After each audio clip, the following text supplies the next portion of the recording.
So we're about to start a new series on the book of Esther. And the book of Esther, it's the last historical book in the Old Testament.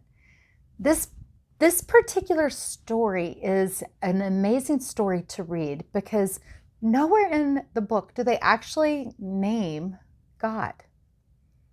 But as you read the story, you discover that the hand of God, the providential hand of God, is at work in the lives of the people. And that we can see from what occurs in Esther's story that in our lives, that when we feel like we can't see God at work, we can trust that God's providential hand is orchestrating his plans and his purposes. In the Bible, we are told in Esther 1 and 2, this true story. Now, there was a king in Persia, and his name was Xerxes. Xerxes' territories covered all the way from India to Ethiopia in Africa. It was huge and massive territory. And he decided to throw a great big party and celebration. And he invited in all of his nobles and military people to his kingdom. And he celebrated with them for 180 days.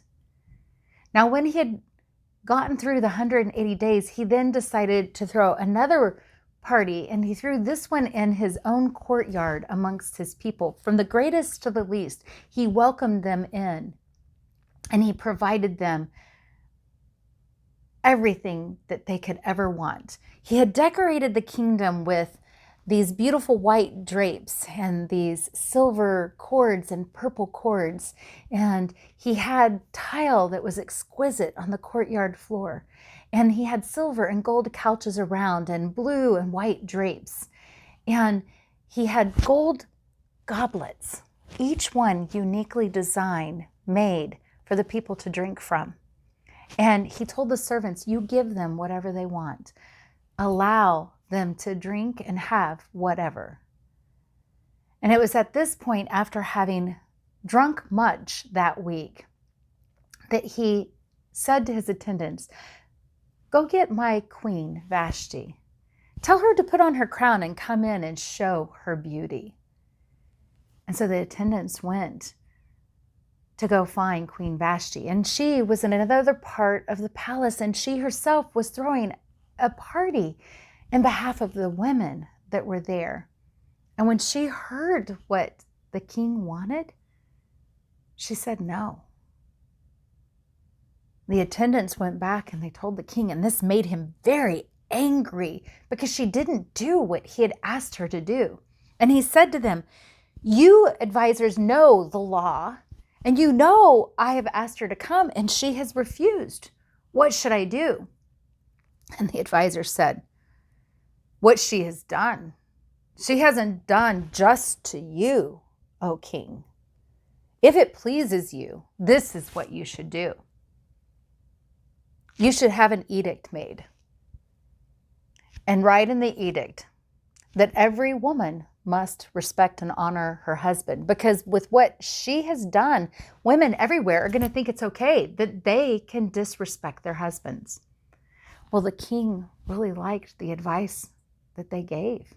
So he took a pen, and in his own hand, he wrote in the languages of all the territories of the people and said that every man has a right to be the Lord in his own home, and that the women must respect and honor their husbands. Eventually, time passed, and he remembered Vashti, and he missed her. But he also remembered what happened and what she had done. And so he was talking to his attendants. And his attendants said, well, since Vashti has been banished, it's no problem for you to look for a new queen. Why don't you take all the young women that are beautiful all throughout the territories and bring them in? And you can have where they go through beauty treatments, and they can go through fragrances and oils and makeup, and then you can look and you can choose from the beautiful young maidens in the kingdom, the one that you want to replace Vashti as queen, to become your queen. And he liked that idea. And so it went out to all in the territories that all the beautiful young maidens in the land had to come to the palace, and that they would go through the process of being in beauty treatments so that he could choose a new queen. Well, living in that territory, there happened to be a man named Mordecai who was a Jew. And his family had been brought in under a different king in captivity and had been living in that area. And they didn't go back when they had permission to. Well, he had a cousin that was living with him, and her name was Hadassah. Her parents had died, and he had raised her as his own daughter. And she was chosen to go with them. He told her to not tell anyone that she was a Jew. And he said to go by the name Esther. So Esther went in under the care of the servant that was to care for the women. And while she was in the palace, she began her beauty treatments that lasted for an entire year, 6 months, with certain fragrances and oils and makeup. And everything that she did, she found favor. And the king's head servant really valued her. And he gave her 7 maids, and he gave her the best room in the palace. Each woman would be called in on a certain night to go before the king. And they could ask for anything in the palace that they could take with them. Everything that Esther did, she found favor. And eventually it became her night to go. Well, she asked the servant, "What should I take?" And he told her. And then the king called her in, and she found favor with the king. He chose Esther to be his queen. And he put the crown on her, and then he told them, "Let's have a celebration. We're going to have a party to celebrate Queen Esther." And on that day of celebration, the king gave gifts to everyone in the land to celebrate the new Queen Esther. Well, Mordecai used to stand out in the courtyard walking around every day hoping to hear about Esther, waiting to get news.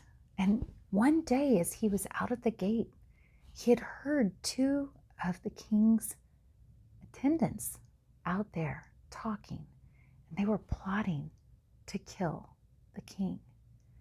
Mordecai found a way to get message to Esther to tell her who they were and what they were doing. And Esther went and told the king. The king then took those 2 men and had them killed for what they were doing. And all of this was written within the records of the kingdom of the king. May God honor the telling of his word. So as you were listening to this story, in what ways do you see how maybe God was beginning to orchestrate his plans? And what did you learn about the king? What did you learn about Mordecai? And what did you learn about Esther? There's a lot that we can learn from this story. And we're going to learn more as we listen to the next stories that are coming. And I promise you, what you're going to find is that God's providential hand is always at work, even when he's not named by name. It's important to be in the Word so that we can be with Jesus, so we can be transformed. Shalom, y'all.